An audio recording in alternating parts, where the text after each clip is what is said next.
morning. On your screen is a live view of Starship as it awaits its second attempt at our first ever integrated flight test from Starbase, Texas. If all goes well, we hope to see our Starship spacecraft and Super Heavy booster, which we collectively call Starship, lift off together for the first time in exactly 33 minutes from now. Thanks for tuning in. I'm Kate Tice, Quality Systems Engineering Manager here at SpaceX headquarters in Hawthorne, California. And I'm Shiva Bharadwaj, a space operations engineer here at SpaceX. Now, if you've been following along, you'll know that we stood down from our initial launch attempt on Monday, and that was due to a frozen pressurization valve on the Super Heavy booster. SpaceX teams investigated the issue and determined that this valve had some moisture in it, which caused the valve to freeze up when we were loading super chilled liquid oxygen into the booster. Now, these valves are super important because we actually need a pressurant to go back into the tank as we consume propellant, and we actually use a pressurant that comes from the Raptor engines. It's heated down there and then put back in the tank.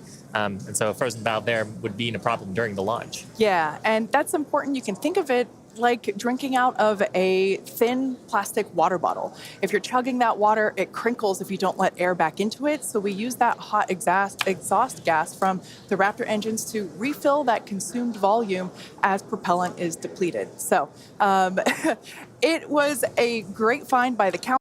You can think of it like drinking out of a thin plastic. You can think of it like drinking out of a thin plastic water bottle. If you're chugging that water, it crinkles if you don't let air back into it. So we use that hot exhaust gas from the Raptor engine is depleted. So it was a great find by the countdown, and that's why we have a countdown, is to allow us to find those issues prior to liftoff. So all of that being said, our teams learned a lot over the last 48 hours, and we are ready to give it another go. As many of you know, Starship is the latest and largest vehicle developed to date by SpaceX. It will be the world's most powerful launch vehicle once fully developed and have twice the thrust of the Saturn V rocket. But the key breakthrough with Starship is that it will be fully reusable and capable of carrying up to 150 metric tons of payload to orbit in a reusable configuration and up to 250 metric tons when expendable. Now, for context, Falcon 9 is only partially reusable. We recovered the largest part of the rocket, that's called the first stage, but we don't recover the second stage. And Falcon 9's heaviest payload to date is just over 17 metric tons. So 150 to 250 metric tons on Starship is an order of magnitude greater in terms of the payload capacity. Now, for today's test, we will be the first of many as we work towards transitioning Starship from a developmental into an operational program. And the primary objective today is to gather as much data as we can around the fully integrated vehicle. Now, while we have flown the Starship spacecraft in the past, it is going to be the first attempt of Super Heavy and the first opportunity for us to validate how the two vehicles operate together. We are so excited for this. The purposes for today's flight, we will consider any data received that helps inform and improve future builds of Starship as a success. From a milestone standpoint, our main goal is to clear the pad. Every milestone beyond that is a bonus. The further we fly, the more data we can collect. Now, if it does all go well, then we'll expect the Super Heavy to light up its 33 Raptor engines at the base of the vehicle and lift off, clear the pad away down from Starbase, in Starbase, Texas. And then it'll go into ascent. About 3 minutes into its ascent, we're going to expect to see Super Heavy separate from the Starship. It'll perform a flip maneuver, and then it'll execute a boost back burn, and we're going to be targeting a hard landing in the Gulf of Mexico.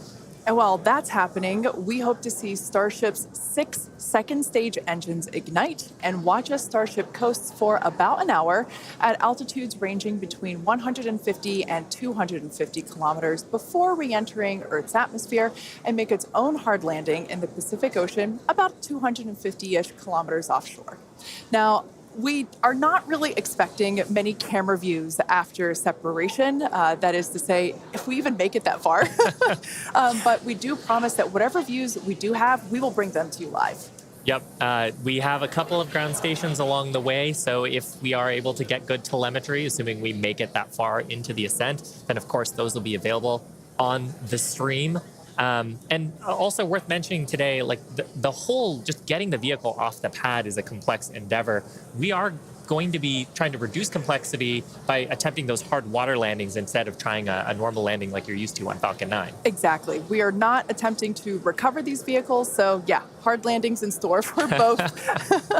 Now, in a little bit, we'll take a closer look at the vehicle and the launch pad. But first, the teams have been doing a tremendous amount of work over the last few months. In fact, there's a great shot of our Hawthorne team up here bright and early to watch the launch. Teams have been prepping really for the last few days, especially to try to get in today's launch attempt. And here you can see a live view of the South Padre Amphitheater where both SpaceX employees, friends and family, and members of the public are gathering to watch Starship lift off. And we can see the crowds are gathering there as well. And of course, we want to give a shout out to the SpaceX team. You see them there on screen, members of our launch command, our Star Command Center. That is our Starbase Launch Control Center. Yep, those are the operators today who are going to be reviewing all the data and, of course, giving us the go, no go poll, checking the status to try to get in today's launch attempt just around 27 minutes from now. And one thing I do want to mention, I misspoke. It's not the South Padre Amphitheater, it's the Cameron County Amphitheater. Now, the entire Starship structure on your screen is made from stainless steel. When it's stacked, it stands about 120 meters tall. It's about 9 meters around. And we have this awesome video that shows you just how big that is. You can see one of our technicians there doing some final prep work in advance of today's test. And man, there's the 120-meter monster. The person just keeps getting smaller and smaller. Now, just like Falcon 9, Starship has 2 stages, which we'll talk more about those in a minute. In addition to those 2 stages, Starship actually has a 3rd stage, which we call Stage 0. It consists of all the launch pad infrastructure built around the rocket, as you can see there on your screen, and it's truly an engineering feat in its own right. Yeah, we've got a great shot there of the various different components of it. The pad, the infrastructure, all that is required to get into filling the tanks. Now, let's talk about the Super Heavy. Its name says everything. It's super, it's heavy, it's super heavy. When it's operational, it'll be responsible for providing the power to escape that mighty gravitational pull of Earth that we've got here and take Starship into orbit. The booster itself stands about 70 meters tall and is roughly the same height as a fully integrated Falcon 9, which is just so crazy to me. But this super heavy booster has a diameter roughly 2.5 times that of Falcon 9, and with 33 much larger engines. We have a beautiful view here. This is one of my favorite views that we're going to get today. Those are our 33 Raptor engines at the base of the super heavy booster. Yep, and you can see they're in a couple of different rings here. So we've got the outer ring of 20 static engines. They're going to be providing a huge amount of thrust today to lift off the entire stack. But then we've got the 13 gimbaling engines in the middle, and they're going to be providing the tilt maneuvers and also helping to reorient the booster as it comes back later in today's flight. Yeah, and when we say gimbal, it's basically tilting or almost wiggling the engines a few degrees and in either direction to allow the booster to steer itself, just as you said, Shiva. And we'll get some great shots later of actually a wiggle test that we perform ahead of liftoff, just to make sure that all of those engines are able to control their full range of control authority. One thing to note, those Raptor engines are completely designed and manufactured in-house. They are, as many of you know that have been following along, they are a reusable methane oxygen staged combustion type engine. So it's a lot of words there. And ultimately, that staged combustion means that we combust the propellant in stages that we kind of pre-combust them in a pre-burner, and by doing so, it allows the engine to be more efficient, i.e. more powerful. Yeah. Now, like Falcon 9, the Super Heavy has 4 grid fins to assist with orienting itself in its return back to Earth. We got a shot of them there beneath the Starship's aft flaps. Now, as we talked about earlier, Super Heavy is not going to be attempting a land landing today, but with this flight test, we're still trying to get as much data as we can. We're focusing on the fundamental systems and operations, so that's the liftoff portion, but we are going to try to get some data on how the fins work and for that water landing that Super Heavy is going to be making after ascent. I love that great view of the fins there. Now, Starship, or the spacecraft, is the second stage, and it makes up the top portion of the vehicle. It's designed for carrying passengers and cargo to Earth orbit and beyond. It stands about 50 meters tall, which is a little taller than the Statue of Liberty. It's comprised of 6 Raptor engines, 3 sea level and 3 vacuum engines, which are optimized to operate in the vacuum of space. And they provide a maximum of 258,000 tons of thrust in vacuum. Spacecraft is also outfitted with 4 flaps to help aerodynamically control the vehicle's attitude, which you can see those 2 forward flaps there on your screen now. So they help control the vehicle's attitude during atmospheric flight and enable precise landing at the intended location. Now, one thing we got to mention, the heat shields. They are iconic. Starship is wrapped in a heat shield, which is composed of 18,000 hexagonal ceramic tiles designed to insulate the vehicle during that atmospheric entry. And that's really important because the temperatures can be as high as 2,600 degrees Fahrenheit. The hex-shaped tiles, like the ones that Shiva and I have, roughly make up about 2/3 of the vehicle. We can see that we have some different shapes. Mine is slightly curved. As you can imagine, it sits on the curved portions of the Starship vehicle. Now, the one that I've got is a hexagonal tile that's more flat, and it's really used for the flatter structures on the vehicle. And we need a heat shield because when you're coming back in from re-entry, we're going supersonic, we're compressing all the air ahead of us. That ends up causing a lot of heating along the surface, and without a heat shield, that would go straight into the structure. Yeah, one thing that's amazing to me, especially when I first picked up one of these heat shield tiles, is that they're so light. They almost feel like they're made out of foam. They're that light, and they kind of sound like it too. And one thing that we do want to mention, in order to reject the maximum amount of heat during that entry, like Shiva was just saying, they're black, and that's because black helps reject that heat that is building up on the exterior of the heat shield. Now, Starship is designed for vertical takeoff and landing as opposed to taking off and landing like an airplane, and that's because that's really important because we don't have runways on the moon or Mars. Fortunately, at those destinations, the gravity is not as high as it is here on Earth. On Mars, the gravity is just 1/3 of what it is here on Earth, and on the moon, it's just a sixth. So in both of those cases, Starship, with just its engines, can take off without needing the super heavy booster like we do need here on planet Earth. Now, for today's test, Starship does not have its landing legs attached because, like we said before, it won't be returning anywhere. Starship is expected to make a very hard ocean landing, which, if we even make it that far and manage to get any views, it will certainly make for a very exciting end to today's test. At this point in time, we are 20 minutes, or just over 20 minutes from liftoff. Let's check in with John Innsbrucker for a status update. Hey, John, how's it looking? Thanks, Kate. I'm John Innsbrucker, Principal Integration Engineer here at SpaceX. We're currently loading propellant from the ground system into both the first and second stages. Now, both vehicles use the same 2 propellants. That commonality helps build the reliability. And the fuel today is liquid methane, and that's at a temperature of just over 100 kelvins. That's about minus 272 degrees below zero on the Fahrenheit scale. Now, liquid methane is a different fuel from Falcon 9. That booster uses RP1 kerosene. However, our oxidizer is liquid oxygen, and that's the same as Falcon 9. Because there is no oxygen in space to support combustion, we have to bring our own. Now, leading up to where we are right now, we had a go-no-go poll. That was conducted just after T-minus 2 hours.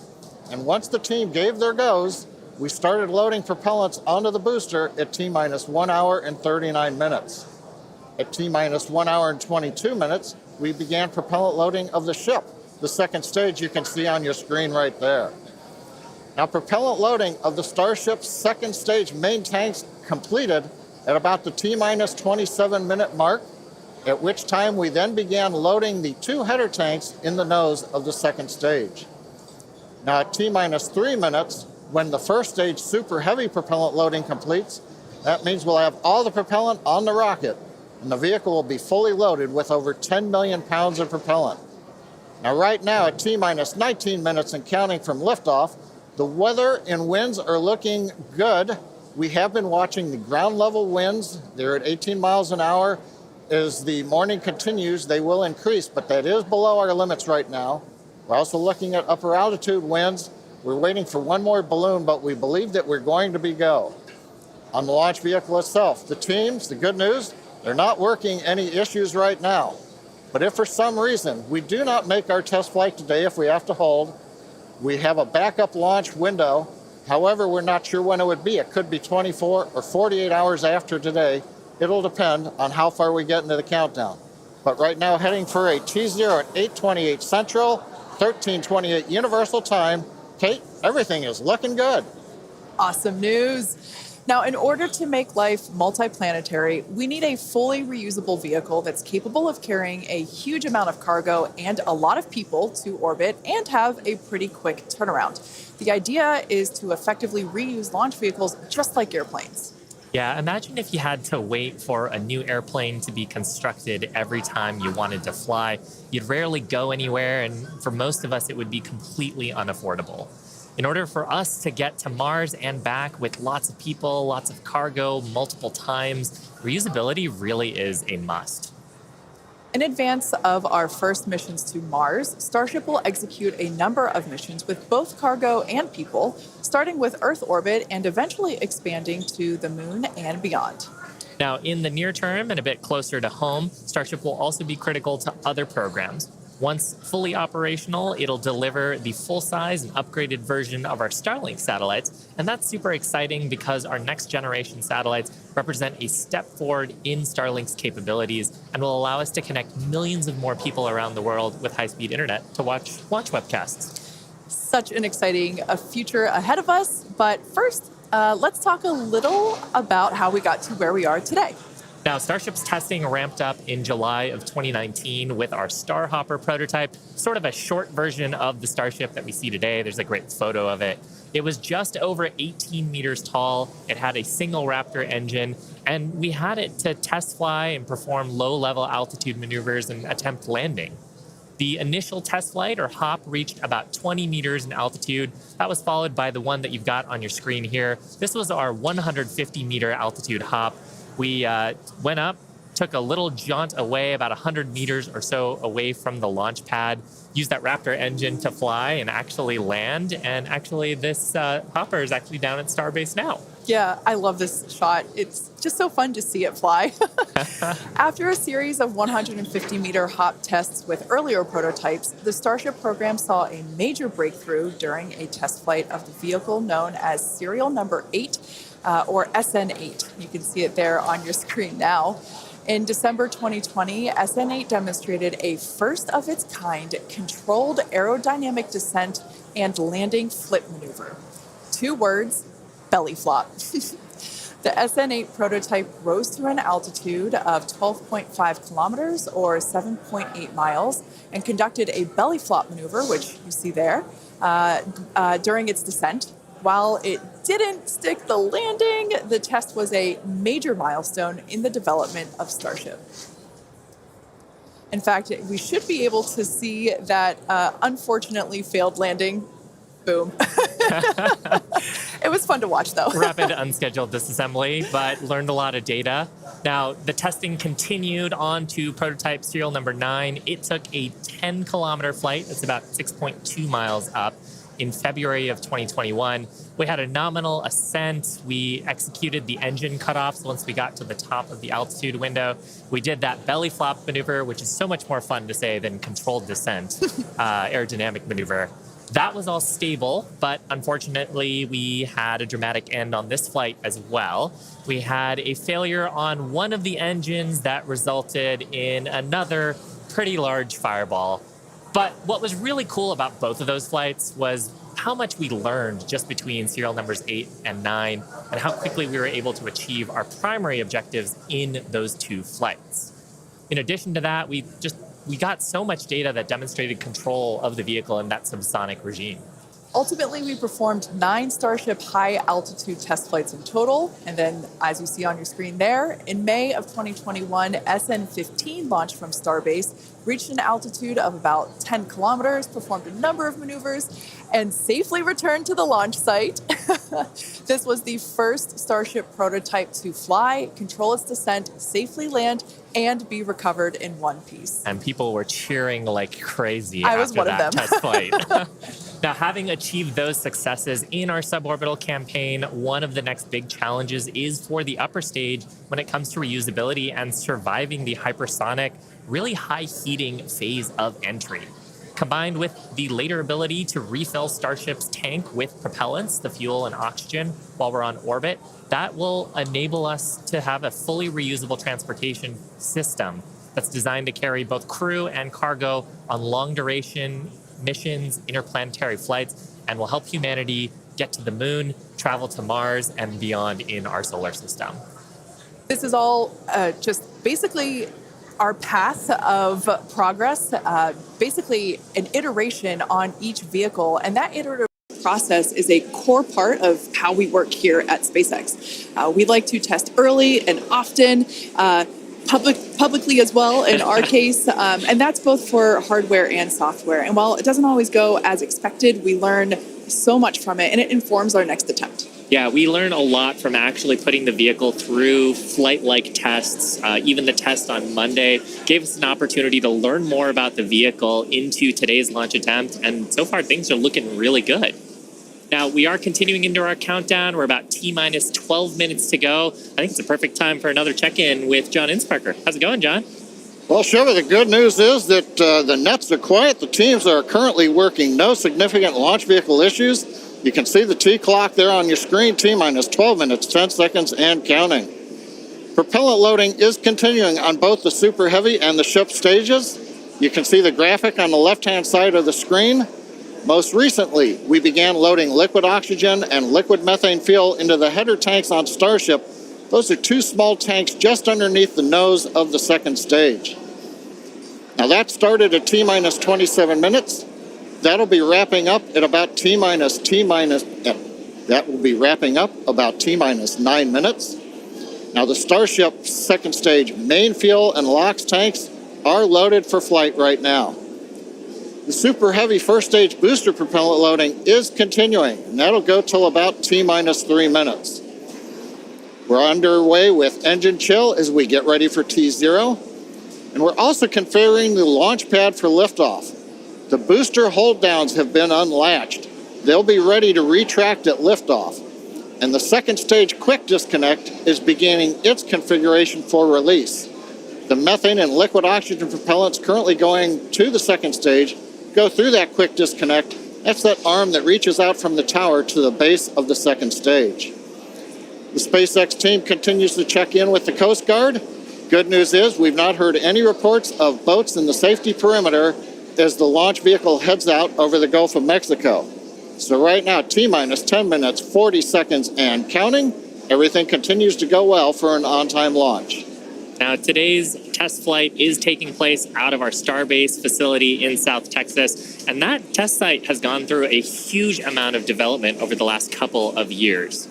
One thing I want to point out, this is a great view from our drone. Not only can we see the pad, but in the fog, kind of in the distance, in the background and to the left of the pad, you can actually see our production facility, which is the other part of Starbase in addition to the launch pad. Of course, as part of rapidly iterating with our test program, we're also rapidly iterating on our production system to produce Starships and Super Heavies. Last year, the Starbase team produced 4 Starship Super Heavy boosters and 5 Starships, along with their 200th Raptor 2 engine, and they're only scaling up from there, Kate.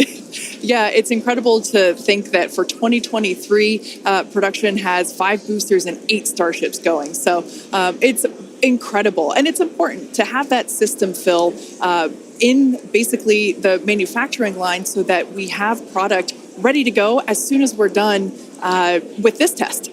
Yeah, exactly. And ultimately, I mean, we talked about how Starship is an order of magnitude more payload to orbit. But if you're going to go set up a base on the moon or Mars, you're going to need thousands of metric tons of propellants. And so you're going to need a fleet of vehicles that's capable of doing that. Yeah, one thing to note, Starbase directly employs more than 1,800 employees. It's the largest employer in the area, in fact. And we're very thankful to Cameron County for being so supportive. This is a view from the Cameron County Amphitheater. And there's a crowd there, and you could tell by the energy here in Hawthorne as well that everyone's getting really exciting. I feel my own heart rate going up and up. I know. It must be really, really exciting to go see this. And I mean, just the sheer amount of power on Starship, you're going to feel it down there when this thing lifts off from the pad. We've actually got a great shot here of the natural surroundings around the pad. Oddly enough, most of the pads end up being around sort of wild locations like this. But coming up on T-minus 8 minutes, I think it's another good time for check-in with John. Thank you, Shiva. T-minus just over 8 minutes to the first test flight of Starship. Currently, we are pressurizing second stage. We are also closing out liquid oxygen and fuel header loads on the second stage. We're also getting ready for propellant load tank pressurization on the first stage. In fact, we are just now closing out header tank load on the second stage. Now with the header tanks loaded and closed out, that means we're down to just the first stage to finish loading. That'll finish about T-minus 3 minutes. And at that point, when both stages are loaded, we will have the 10 million pounds of liquid propellant on board. Now in the next few minutes, the guidance system will begin its final alignment for flight during a quiet period when the rocket's not doing anything. The automated flight termination system will be armed, and a final TVC checkout will be performed. Those are the engine wiggles, and hopefully we'll be able to see that with the cameras underneath the vehicle and maybe even the second stage engines. And there's a view looking underneath the super heavy first stage with the 33 Raptor engines. Now, a reminder as we continue counting down, if we do need to hold, the point where we hold the clock would be at T-minus 40 seconds. We can pause there. Typically in the past, if we need a little bit more time to finish final checkouts or do some pressurization of the onboard storage tanks, that's where we would hold. But currently, we're not hearing a need to hold. So at 6 minutes, 27 seconds, everything looks good. And of course, Kate, Shiva, as we get close, we're going to get into the engine ignition sequence of 33 Raptors, and that's going to be something new for everybody. I cannot wait for that moment. So for those of you that are familiar with how we launch Falcon 9 rockets, you probably know that we light all 9 of those first stage Merlin 1D engines all at once. It's pretty different than what we do, or what we're attempting to do today. We're actually going to be igniting those 33 engines in banks or clusters, and that sequence starts at T-minus 6 seconds. Yeah, and the ignition sequence is a little bit different, both in terms of the timing and also the ignition method. So on Falcon 9, we use a chemical called T-Tab. It's a pyrophoric material, so that means when you mix the two together, it produces a flame that kicks off that green characteristic spark on Falcon 9 missions. But actually on Starship, we use electrical ignition systems. Many of those are integrated on the ground system here. And the electrical ignition, we start lighting the banks at T-minus 6 seconds, and then over the next 4 seconds, the 3 sets of banks will ignite and eventually bring the booster up to a thrust to weight greater than 1 and hopefully ascent. Super exciting. Like we said, pretty different from our Falcon 9 launches, and so this will be the first time that any of us have gotten to see this type of integrated test flight with both the Starship and the Super Heavy booster. Everyone's cheering as we get into T-minus 5 minutes. We want to remind everyone that success today is anything. Yeah, it looks fun down there. It sure Go join them. For today, success is anything that we learn that helps improve the future builds of Starship. If we lift off and clear the pad, we're calling that a win. A great shot of the pad there. A great shot of the quick disconnect on the second stage. You can see the frost line on the booster where that methane is fully topped up. I think we're just coming up on the last few minutes here of propellant fill on the booster. And that quick disconnect is going to separate away as we actually get into the ignition sequence, but it's providing electrical connections now and also providing the propellants that we're loading into the vehicle. Yeah. We're just now under 4 minutes until liftoff of the Starship flight test. We've been following along for what honestly seems like days and days now, but really it kind of comes down to years. It has been a long time to get to where we are today. Now, fast forwarding a little bit, we have the opportunity to hold, if necessary, at 40 seconds, and we are able to hold there for about 15 minutes or up to 15 minutes and still be able to lift off. Yeah, that's a little bit different from Falcon for the propellant sequence on Falcon that we don't have the opportunity to hold. So that's a cool new capability on Starship. Yep. Right now, T-minus 3 minutes, 10 seconds and counting. We got some great views from the drone. It's nice that the fog is slowly lifting. We get some of the blue skies, hopefully good views. What we're waiting for right now is closeout of propellant loading on the first stage. That should be wrapping up here shortly. In fact, it looks like fuel fill and drain valves are coming closed. That means first stage is fully loaded, second stage fully loaded, and that 10 million pounds of propellant on board the Starship launch vehicle. I want to take a quick moment to say that the crowd energy here is electric. I feel like it's Falcon Heavy test demo all over again. And hopefully you'll hear us as we get into the plus count. But right now, next activity is coming up. The flight termination system arms at T-minus 2 minutes. Thrust vector control checkouts at T-minus 2 minutes. And then after that, major activity will be the T-minus 40-second gate. There's a view looking up at the 33 Raptor engines. There are 20 engines in a circle on the outside. And as Shiva said earlier, 13 engines on the center. Those are the ones that gimbal and steer the vehicle.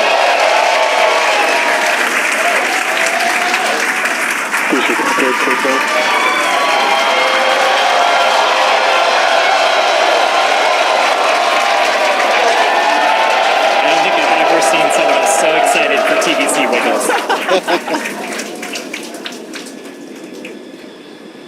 Love this view. These are the 33 Raptor engines at the base of the Super Heavy booster. I think we can see those wiggles now. We're currently inside 90 seconds. Next major activity, T-minus 40 seconds. That is a gate, a decision point.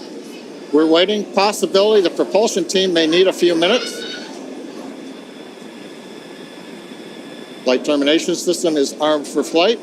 We're getting ready for T-minus 1 minute and counting. No, T-minus 1 minute and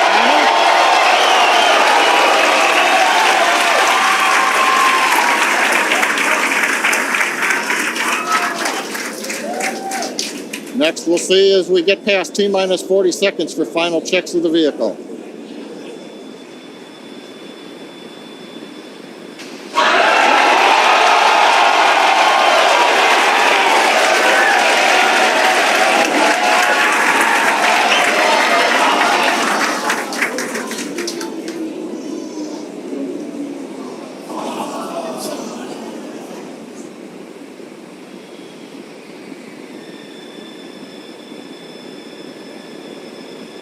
Okay, you can see the clock is recycled. Flight director has called a hold. We are recycling. For the moment, we'll see where they move the clock back to. They could hold at T-minus 40 seconds. They could go to an earlier point. Give us a minute to listen into the nets, and we'll see if we can get you more information to share.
John Innsbrucker again here at the Hawthorne webcast desk. We're holding a T-minus 40 seconds. What we've heard so far is we have a couple of issues we're working. One is the booster tank pressurization. Final pressurization was just a little bit long. That's not unusual. We've held a T-minus 40 seconds before to pressurize. That appears to have been resolved. At the same time on the second stage, they're working some final purging. We should know very shortly if that is cleared and if we'll continue the countdown. Everyone, especially that person, is excited to keep going. Like John said, we should know shortly if we are able to continue. But as we mentioned before, we are able to hold up to 15 minutes and still be able to lift off today.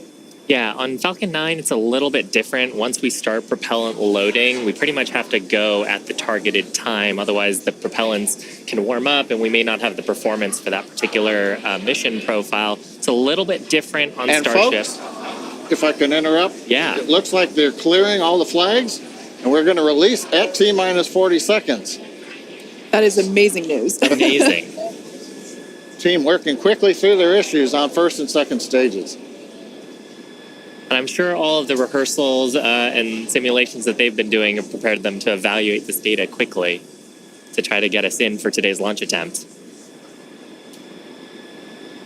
For those of you just joining, we have a brief hold at the T-minus 40 second mark. The team is resolving one issue with the bleed purge on the Stage 2 Raptors.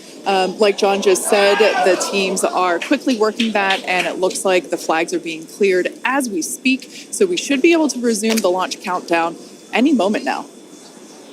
And it's worth noting on Starship that once we resume the countdown, it restarts from the 40-second period, and then we keep going unless another condition pops up. So stick around because Starship could be going here real soon. Don't walk away, that's for sure. Amazing views here coming to us from Starbase, Texas. Cheering to close the start again.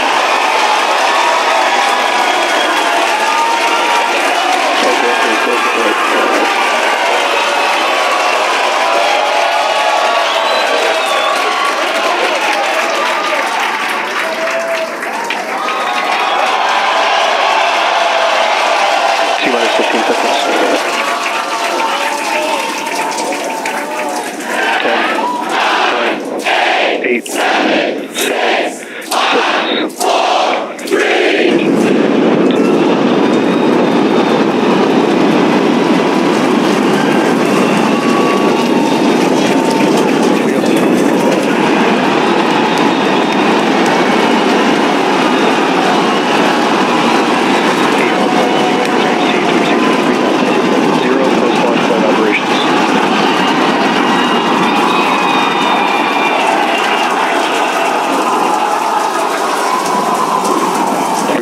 chamber pressure is nominal.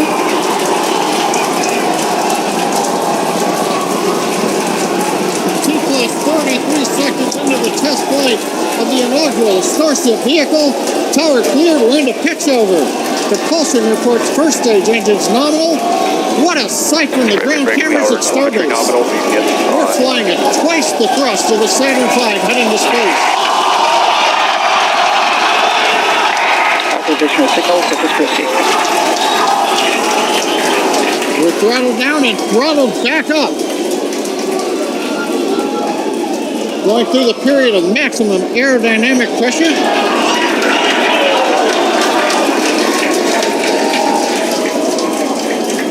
As the velocity increases, the density of the atmosphere is decreasing. Max Q. Lessening stress on the vehicle. The call out, max Q now.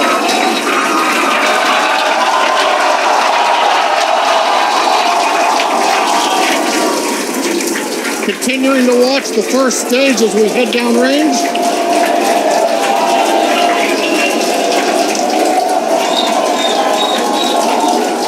Seconds into flight. Our next major activity is going to be shutdown of the first stage. The Houston tracking station now acquiring the vehicle. With shutdown, we will get separation of Starship and Super Heavy and ignition of the Starship engines. When Starship separates, we light up 6 engines in a staggered sequence. If all goes well, those 6 engines will burn for almost 6.5 minutes. Onboard view from Starship. And there's views of the Raptor engines on the second stage as we prepare for stage separation. Now, after stage separation, the first stage will flip and begin a boost back maneuver for landing in the Gulf.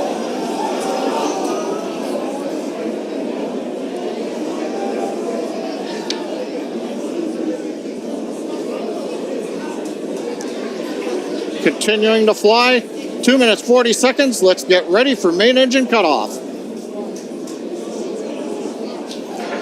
Booster engine cutoff. Beginning the flip for stage separation.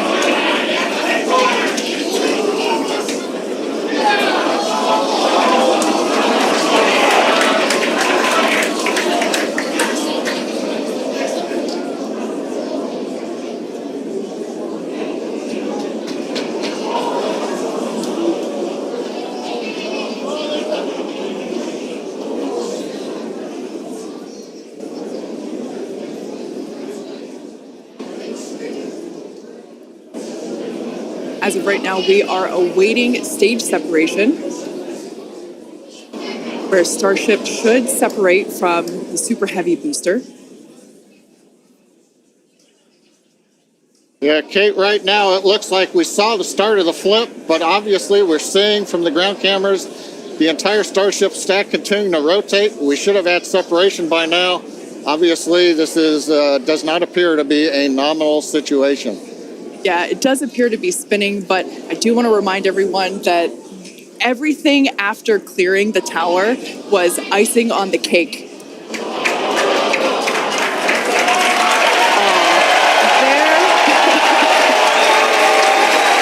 And there, as you saw, as we promised, an exciting end to the Starship inaugural integrated test flight.